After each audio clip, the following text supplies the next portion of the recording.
We overrated the Green Bay Packers after their hot start the first 2 weeks of the season. And Sammy, let me explain why, okay? First of all, those two teams that they beat the first two games of the season, the Washington Commanders, first of all, weren't looking great even with Jaden Daniels healthy. And now with Jaden Daniels not healthy, they're 3-6 and their season is over, okay? And the Detroit Lions have dominated some bad teams, but they're just 2-3 against teams above 500 this year. So the Lions have not been good against good teams. Second of all, okay, we didn't know it at the start of the year, but now we know it for the fact, okay? The Packers like to play with their food, okay? After those first 2 weeks of the season, their schedule has not been tough. They played the 2-6 Browns, the 3-5-1 Cowboys, the 3-6 Bengals, the 3-5 Cardinals, the 5-3 Steelers, and the 5-4 Panthers, okay? Teams with a combined record of 21-25. They went 3-2-1 versus those teams with a combined point differential of +17, which means when they've played these bad or mediocre teams, they've either lost, tied, or squeaked by with less than stellar performances, okay? Not what you want to see from a Super Bowl contender like we all anointed them to be after 2 weeks through the season, okay? Third of all, okay, and this is something we did see after the first 2 weeks and something that we came in and said that they need to clean up, but it hasn't been fixed yet. This offense is too inconsistent versus Cleveland, okay? Granted, Cleveland has a good defense, okay? But just 230 yards, a game-losing pick by Jordan Love is unacceptable, and 10 points. You score 10 points against the Cleveland Browns defense, okay? The next week, the offense looks great versus, albeit an awful Cowboys defense, nearly 500 yards, 40 points. Jordan Love, oh, he's an MVP candidate, blah, blah, blah. The next week, the Cincinnati Bengals, okay, again, solid, 27 points, 400 yards, but again, against the league's worst defense in the NFL and the Cincinnati Bengals, a defense that we just saw almost get 50 points hung on them by the Packers' little brother in Chicago, the Chicago Bears. Okay, the next week after that, it's the Arizona Cardinals, a game that they were lucky to get out of alive. 27 points is good. 262 total yards. They were stymied most of the game by the Arizona Cardinals defense. That's not good. Okay, the next week they put up 35 versus another horrible defense in the Pittsburgh Steelers, over 450 total yards. But a lot of that was Jordan Love just chucking shit up to Tucker Kraft, like the crazy play that he made, and then the other prayer ball that he threw to Christian Watson as well. Okay, so again, big time performance. But then this week they finally, again, against a much improved Panthers defense, but 369 total yards ain't bad. But a costly Jordan Love pick, a Savion Williams fumble, and just 13 points on the board, and you get beat at home by the Panthers. Which, Sammy, it leads me to say this. The Green Bay Packers offense only looks great versus bad defenses, okay? They've played 4 games this year versus 4 of the worst defenses in football this year in terms of total yards, okay? Washington's defense is 5th worst in total yards. Then Pittsburgh, Dallas, and Cincinnati are the 3 worst defenses in total yards this season, okay? In those games, the Packers offense, 400-plus yards in every game, averaging 439 yards per game, 27-plus points in every game, 32.3 points per game average. They only had 2 turnovers, took only 1 sack per game on average. That sounds like the best offense in the NFL right there. Until you see when they face competent defenses, not even like the best defenses in the NFL, just competent defenses versus the Browns, the Lions, the Panthers, and the Cardinals. They averaged 282 total yards per game. 3 of those games, they didn't even get over 270 yards per game, and they averaged 19.25 points per game. And in those games, they were sacked 7 times and had 3 turnovers. So in games versus the league's worst defenses, they look like the best offense in the NFL. In games versus teams with competent defenses, their total yard averages would only be better than 3 teams in the NFL: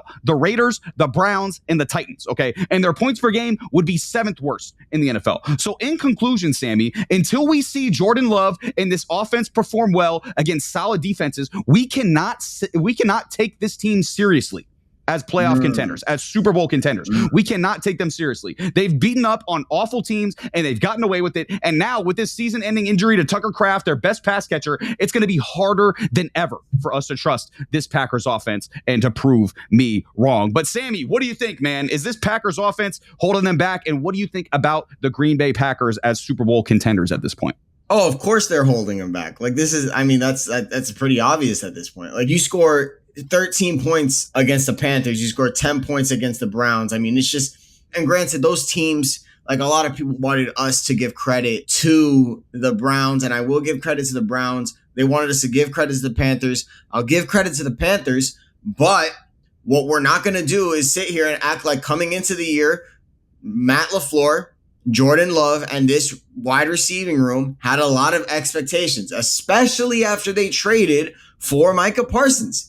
right? And now the defense has held their end of the bargain. They're top 10 in almost every single defensive category. The offense, on the other hand, hasn't been at the slightest what it should be. They're outside the top 10 in points per game. And while they're 8th in yards, they're 16th in rushing yards, which you have Josh Jacobs. In my opinion, feed him the ball. It's very obvious that your wide receivers that you have currently are not separating themselves aside from Tucker Kraft. Okay, nobody is really breaking out. I don't know if it's an indictment on Matt LaFleur, if it's an indictment on Jordan Love, if the wide receivers you're getting aren't that good. I don't know what's going on here. I don't know what the variable is, but either way, it is not producing a consistent offense. I want to talk about Jordan Love for a second because there was some nasty conversations being said about Jordan Love. Yeah. Some disgusting, stinking, terrible conversations being said about Jordan Love.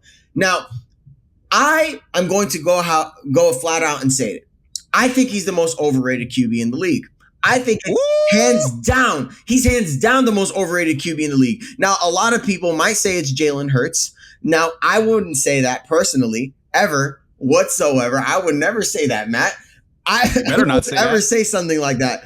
In my opinion, Jordan Love isn't even a top 15 QB. I'm going to go that far. I am going that far. I don't think he's that good. I don't think he's that good. He hasn't shown it. And you could say, oh, his wide receivers. We're going to sit here and act like even with those wide receivers that he's had some great QB play this year or even last year. I think people are so stuck on what he did against Dallas a couple of years ago. I think they're so stuck on it that they're like, and the fact that he won a playoff game, that they are thinking, oh, this guy, oh, his arm talent, oh, hit this. Where's the arm talent, by the way? I saw a disgusting, stinky, putrid throw to what should have been a Carolina Panthers interception. That didn't happen. Yeah, what kind of catch was that? By the way? I don't know what he was doing. I think he saw like headlights. I think maybe it was the sun that wasn't there. I don't know what it was, but it should have been an interception. One of the worst throws I think I've ever seen. Okay. Terrible. But look, your wide receiving core, it's not like it's crazy, but it also isn't bad. Okay. And we know it isn't bad. Okay. You have some quality wide receivers, a really good tight end up until the injury, and a good play caller. Matt LaFleur is a fantastic play caller, and I'm going to stand by that. The fact that you can't consistently put up points and great performances against barely average defenses. Like these are defenses, like the Browns defense, solid. Carolina Panthers defense, a lot of people are putting stock in their run defense. What about the pass defense? What is that elite too? No, it's not elite. So I am hereby declaring that Jordan Love is the most overrated QB in the entire league until further notice, okay? It is not even close right now who is the most overrated QB right now. You could prove me wrong, Jordan. You could 1,000% prove me wrong. But here's the reality. I don't think you are. I don't think you're capable of doing so. Right now, I'm going to call it the Green Bay Packers are not going to win a playoff game this year. They're going to be first-round exits. And it's going to be all because of you, Jordan Love. All because of you. You better get it together, buddy. You better get it together. You can prove me wrong, and I will stand on this mic right here, Matt. You and I are witnesses. I will stand right here and say, I was wrong because I am a man of integrity, and I'm willing to admit when I'm wrong. But I don't think I'm wrong here. This has been Between the Uprights. Football is life. The rest is just details.